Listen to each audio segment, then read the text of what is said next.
Olá, gente. Bom dia, boa tarde, boa noite, né? Mais uma aula aí, grande galera do oitavo ano.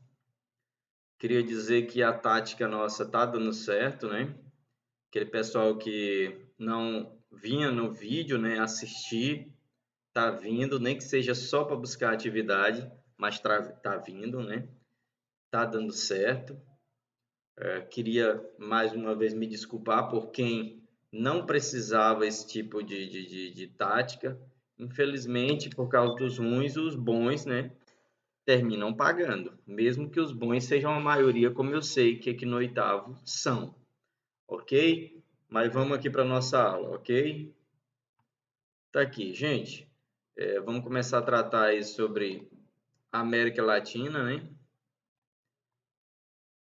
Então vamos lá. Você vê aqui a imagem que você vê aqui é a imagem de uma favela, né? Ó, uma favela aí, muito provavelmente em algum lugar da América do Sul. Parece o Rio de Janeiro, mas nesse caso aqui não é, né? Olha aqui, alguns problemas sociais podem ser percebidos nas paisagens das grandes cidades da América Latina. Na fotografia, periferia de Bogotá, né? Na Colômbia. Olha como parece, gente, né? É um morro aí também, assim como ocorre no Rio de Janeiro, né? E um morro ocupado, né? Com ocupação absolutamente irregular, né? Aí problemas de saneamento, entre outros, existem aí, né? Mas tá aí, parece muito, né, com a nossa realidade aqui do Brasil, né? Nos morros cariocas, as favelas paulistas, nos morros capixaba, né? Em Belo Horizonte, Salvador, né? São Luís com as palafitas, é muito comum no nosso país, né? Mas não é só no nosso país, né? Então vamos lá, aspectos socioeconômicos, né? Você já parou para analisar? Opa, já fiz uma besteira aqui, deixa eu apagar. Você já parou para analisar essa palavrinha aqui, socioeconômico, né? Envolve dois aspectos aqui, né? O aspecto social e o aspecto econômico, né? Professor, já sabia, mas é importante a gente estar lembrando, né? Que é uma palavra só, mas para abordar dois temas envolvidos aqui, né? Vamos lá. A América Latina engloba um conjunto de países menos o quê? Menos desenvolvidos, né? Do continente americano, em oposição à parte desenvolvida, que no caso é a América anglo-saxônica, né? Que aborda apenas dois países, que é o Canadá e os Estados Unidos, né? Do México até o Chile, nós temos aí países latinos, né? Aí você diz, mas o México é a América do Norte. É verdade, o México é a América do Norte, mas ele não entra nesse grupo aqui anglo-saxão, ele é latino. As diferenças econômicas e sociais existentes entre essas duas porções estão relacionadas principalmente às questões o quê? Históricas, né? A colonização diferente, né? Entre outros, mas isso aqui nós vamos abordar com o tema, né? Entre elas, o tipo de colonização, né? Colonização na América Latina foi pura e simplesmente exploratória, né? O povoamento foi uma consequência, né? Enquanto na anglo-saxão, o povoamento não era consequência, era o motivo, né? E também o que? Políticas, né? Que na verdade até hoje interferem, né? As questões políticas, né? As decisões políticas, a forma como se administra, tem, tem interferido, né? Na América Latina que temos hoje. A independência das nações latino-americanas aconteceu em grande parte no século XIX, né? Portanto, a partir de 1800 1801, né? E desde então essas nações apresentaram problemas socioeconômicos semelhantes, né? Ou seja, problemas sociais e problemas econômicos. Na distribuição da renda, então aqui já entra um, né? Distribuição da renda, ou seja, poucos têm muito e muitos têm pouco ou quase nada. A distribuição de renda, a distribuição de terras, né? Que até hoje você viaja aí nas estradas, você vê fazendas aí que quilômetros você vê a mesma fazenda. Mas você vê um pouco à frente, você vê o cidadão lá seguindo esse sem terra aí, né? Para ver se consegue um lote, para pelo menos plantar um feijão e uma macaxeira para comer. Então, essa é a realidade da distribuição da terra, né? Dependências de capitais e de tecnologias. Então, a dependência de capital, tudo bem, né? Porque já existe os países mais desenvolvidos, né? E os menos desenvolvidos buscam o investimento externo.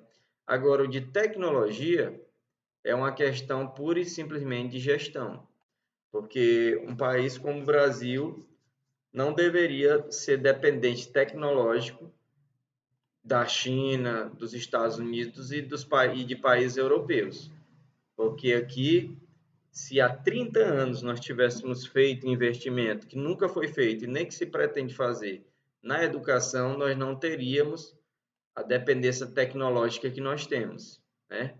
Você vê o exemplo da Coreia do Sul, que há 40, 50 anos atrás investiu na educação, investiu na tecnologia e hoje é independente tecnologicamente, né? Tanto é que você está aí comprando carro da Hyundai, né, que é coreana, você está comprando o carro da Kia, que é coreana, você está comprando o celular da Samsung, da LG, que são coreanos, né? Só para vocês terem ideia, né? De países ricos, sobretudo que os Estados Unidos. Uma dívida externa é o que, gente? São os empréstimos que a maioria dos países da América Latina tomam emprestado ou já tomaram e devem e tem que estar pagando, né? Inflação, né? Inflação é o descontrole sobre os preços, né? Que tem uma série de causas, né? A inflação ela não tem uma causa só, ela tem várias, então fica difícil explicar aqui. Além de precárias condições de vida da grande parcela da população, né? Então, a maioria da população vive de forma o quê? Precária, de forma difícil, né? Ok, vamos continuar aqui. Apesar de algumas melhorias, estudos recentes mostram que o percentual de pessoas vivendo em situação de pobreza na América Latina ainda é o quê? É elevado. Em relação à Europa e Estados Unidos, é extremamente elevado. Cerca de 21%, ou seja, mais de 100 milhões de habitantes moram em comunidades. Isso aqui, gente, o cara está querendo ser, né? Tá querendo ser, vamos dizer assim, querendo falar bonito. Na verdade, ele quer falar que não é a comunidade, ele quer falar favela, né? Palafita, etc. Que comunidade? Uma comunidade, por exemplo, um condomínio de luxo é uma comunidade também. Então, agora uma favela é uma favela. Não existe favela numa comunidade como é, num condomínio de luxo. Então, a gente usa esse termo comunidade aqui, né? Para, vamos dizer, ser mais elegante. Mas o nome é favela mesmo, subúrbio, favela, palafita, etc. Quase 31% da população da América Latina, 186 milhões de pessoas, são consideradas o quê? Pobres, né? É um número altíssimo, né? Ou seja, 31%, ou seja, quase 50% da população da América Latina são pessoas pobres, né? Isso quer dizer que os outros 50% têm uns 30 remediados e 20 no máximo 10% são os ricos, né? É um absurdo, né? Cerca de 10% vivem em situação de o quê? extrema pobreza, pobreza extrema, né? O que é extrema pobreza, gente? É aquela pessoa que é o que minha mãe chamava de pobre de acordar gritando, né? A pessoa acorda, viu que está na realidade, dá aquele grito. Ah, eu não acredito, né? Brincando, mas é aquela pessoa, gente, que não tem, que amanhece o dia, ela não sabe o que vai botar na panela, né? É extrema pobreza. É aquela pessoa que vive com menos de $1 por dia, menos de R$ 4 por dia. E agora imagina você alimentar famílias aí, em média de 4, 3, 5 pessoas com R$ 5, né? Complicado, né? Mas essa é a realidade de muitas famílias, e algumas nem é isso.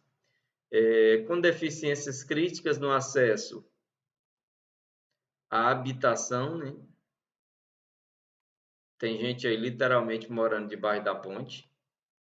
A alimentação, que é o principal, né?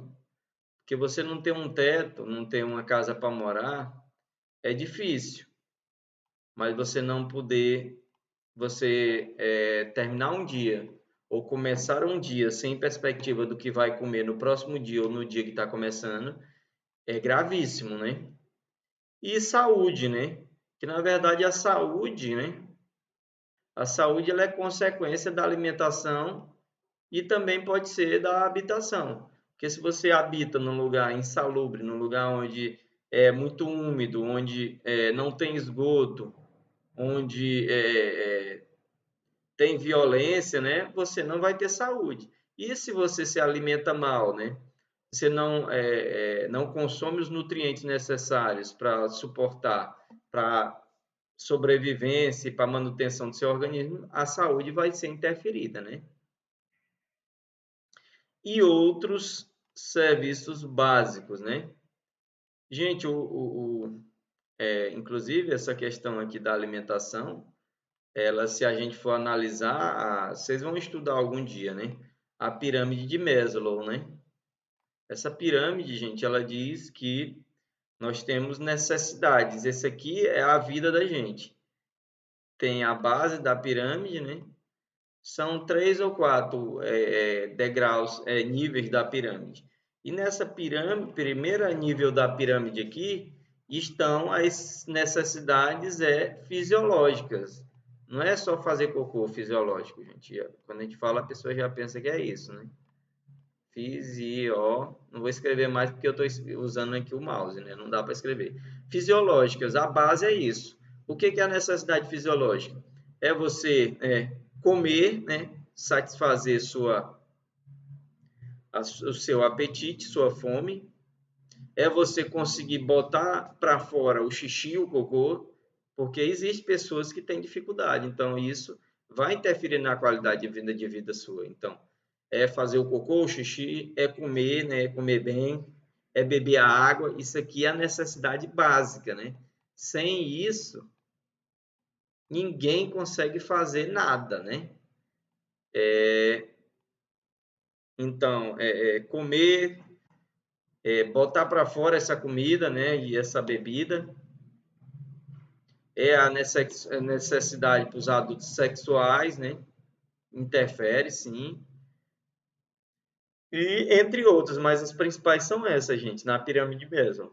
Nessa segunda aqui é que entra a questão da proteção, né? Ou seja, habitação, segurança, né? Habitação, a segurança, a habitação, um teto, né?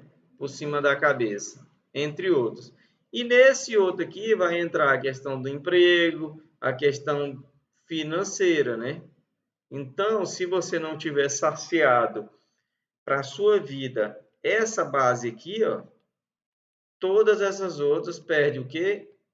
O sentido, ok? A pirâmide de Maslow é mais ou menos isso. Vocês vão estudar isso em algum tempo, né? Mas a gente foi tocando no assunto aqui e eu resolvi, né, discorrer sobre isso. Deixa eu apagar aqui. Pronto. Mas basicamente é isso que eu botei aqui para vocês, né? Saúde depende da alimentação, da habitação, da segurança, etc, né? Se não tem esse, não vai ter saúde. No mínimo, você vai ter problemas com a saúde psicológica, né? Vai ficar atormentado, ansioso, depressivo, entre outros. Aqui, aspectos políticos, né? No que diz respeito ao aspecto político, que não se desvinculam do socioeconômico, aqui, ó, o político está vinculado ao socioeconômico. Por quê? Porque o que ocorre na política vai interferir o quê? No social e no econômico, né? A América Latina foi marcada pela dependência em relação ao quê? Aos países europeus. Por quê, gente? Porque aqui a América Latina toda ela foi explorada, né? Como eu disse para vocês, o povoamento foi uma consequência aqui, mas a intenção priori era explorar, né? Vou tentar escrever aqui com o mouse, né? Era explorar, essa era a intenção. E, obviamente, já que eles estavam explorando, eles partiram o quê? Aí aconteceu o quê? O povoamento, né? O povoamento,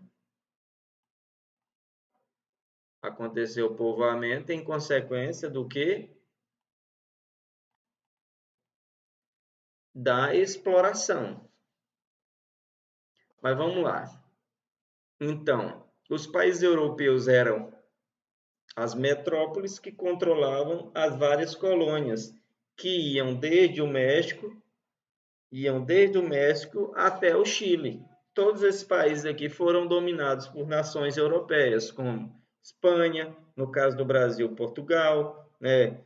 No caso da Guiana Francesa, França, entre outros, né? Holandeses em determinados lugares, todos aqui foram explorados, né?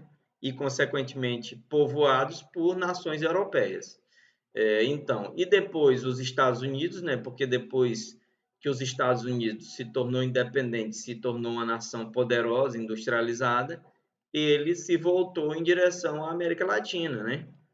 E, inclusive intimou a Europa dizendo que a América para os americanos, mas na verdade para os americanos do norte, né? Pelo povoamento, favorecimento de elites locais, por golpes de Estado, né, o que ocorreu no Brasil na década de 60, né, para garantir que o Brasil não caísse sob a influência comunista, houve um golpe de Estado no Brasil, isso é reconhecido inclusive pelo governo americano, que implantaram o quê?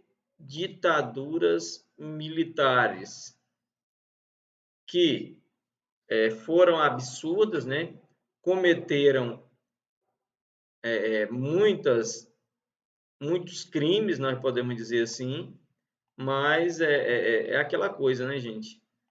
Foi negativo para aquele momento, mas no final a gente não sabe se não tivesse acontecido isso, em que direção o Brasil teria ido, né?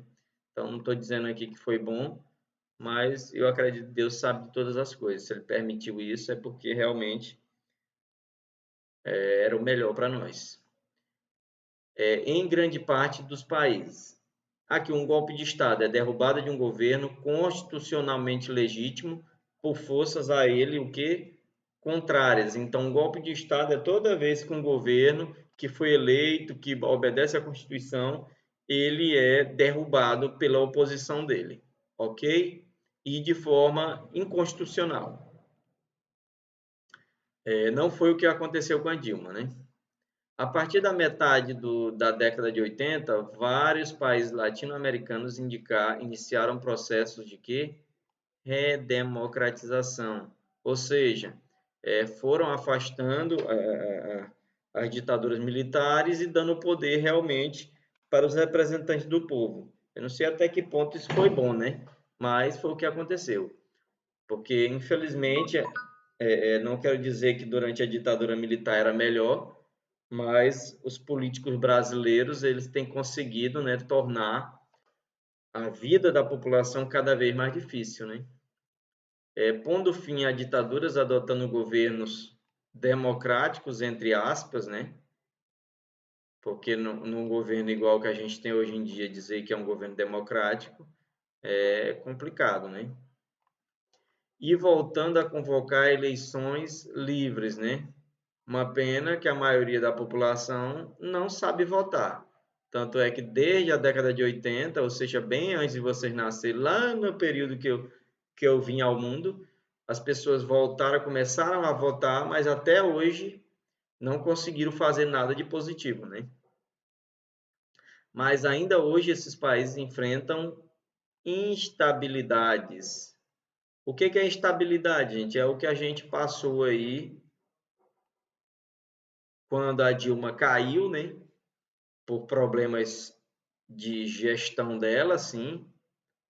Ela caiu e o país ficou numa situação de instabilidade. Ninguém sabia se o Temer continuava, se ia chamar novas eleições, né?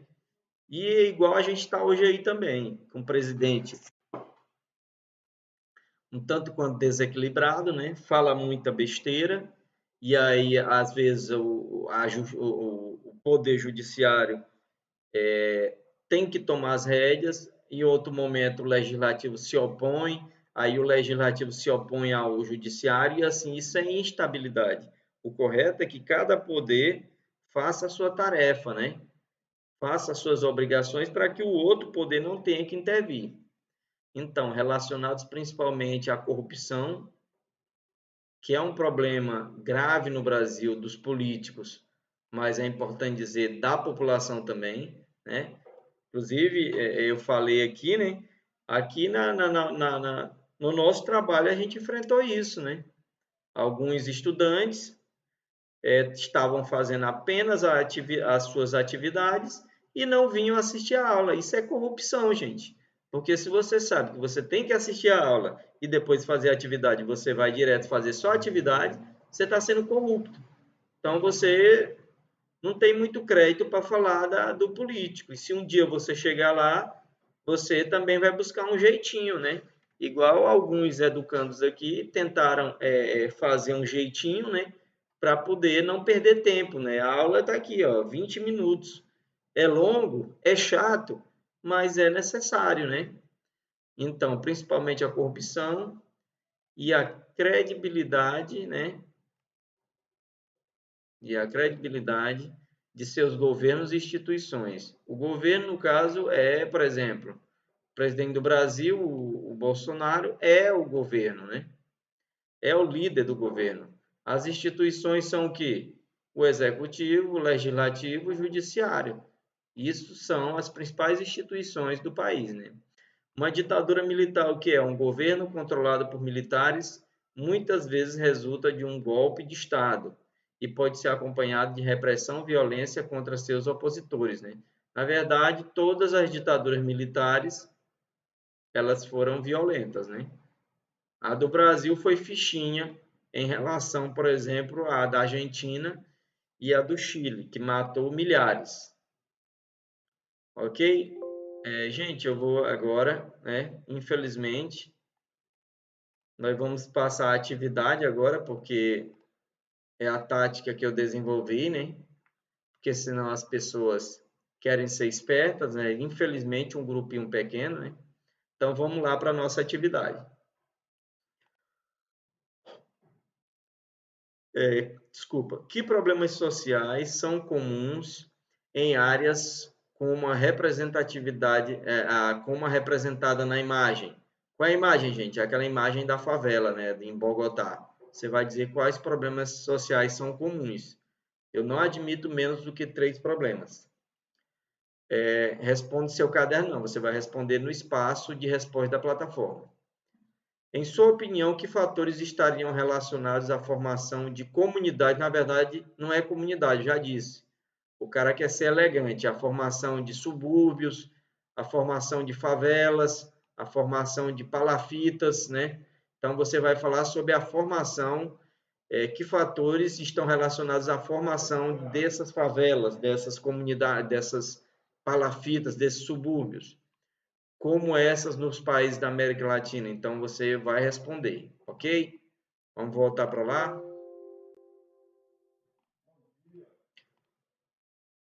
Vamos aqui para cá. Ok, agora deixa eu marcar aqui de novo, gente. Opções de ponteiro, marca texto. Deixa eu ver aqui, anterior. Próximo. Ok, então vamos lá. Com o objetivo de reforçar a identidade regional e a integração política e econômica, vários países latino-americanos têm buscado diferentes formas de aproximação, né? Um exemplo de integração é a formação de alianças políticas. O exemplo que nós vamos dar aqui, gente, é o Mercosul, onde vários países da América do Sul se uniram para formar um bloco, né? Tendo a ideia de que unidos são mais fortes, né? Aí vamos aqui. E de blocos econômicos, que eu terminei de falar, né? Isso. Os blocos econômicos é uma tática de países ricos, mas também de países pobres, né? Para poder melhorar o comércio, o investimento social, etc. Então, estudados na unidade 3, isso aí já foi falado, né? No caso, da mesma forma que tem a União Europeia dos países europeus, né? Também tem o Mercosul aqui da América do Sul. No entanto, tentativas de efetivação de acordos econômicos são dificultados pelo fato de a região ainda ser bastante o quê? Integrada à economia de países ricos. Então, é difícil integrá-los aqui, porque a maioria dos nossos países da América Latina, eles estão ligados ao quê? A países como os Estados Unidos, Coreia do Sul, Inglaterra, né, Alemanha, principalmente pela presença das multinacionais desses países. Então, se os países da América Latina tivessem a mesma força e a mesma estrutura econômica desse país, com várias multinacionais poderosas, como é o caso desses outros países, com certeza esse programa, essa integração seria mais fácil. Mas como a gente está ligado a esses países, como por exemplo Volkswagen, né? É alemã, nós estamos ligados. Por quê? Porque existem fábricas da Volks aqui no Brasil e interesses da Volks têm que ser defendidos em nome de defender os empregos daqueles que trabalham nas fábricas, né? Entre outros. Com os quais esses países, né, da América do Sul, da América Latina, mantêm fortes relações, o que? Econômicas. É o que eu disse. A Ford, né? A Ford tem fábrica na América Latina inteira. Então, quer dizer o quê? Que os Estados Unidos vai ter influência sobre esses países. Por quê? Porque se esses países não aceitarem, as multinacionais americanas vão se retirar do país e vai diminuir os empregos, né? E a economia vai ser abalada, ok? Aqui, né, tá os presidentes aqui. Na época, né, era esse cidadão, o presidente do Brasil, Michel Temer, que entrou depois da queda de Dilma, né? Que ao contrário do que o partido da Dilma falava, o PT, partido que diz que é dos trabalhadores, né? Que na minha opinião não é, não houve um golpe. Na verdade, no Brasil, no Brasil existem regras para o executivo cumprir. A maioria dos presidentes não cumprem essas regras, a verdade é essa.